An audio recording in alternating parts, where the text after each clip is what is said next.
Сначала взрослые моются. Борис! Чего? Веники дай. Угу. Компотик будешь?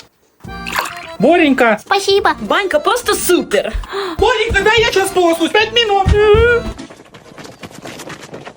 Прошло 2 часа. Ой, хорошо намылся. Ну теперь я? Сейчас, подруга моя, сходит, потом ты. Галоши, что ли, скрипят? Ой. Че сидишь, сиди? Наконец-то! Мой черед! Бля, въебался. Кто-то оставил пододеяльники? Где мой веник? Да помоюсь. Ой, банька. Тащить копца. Говори.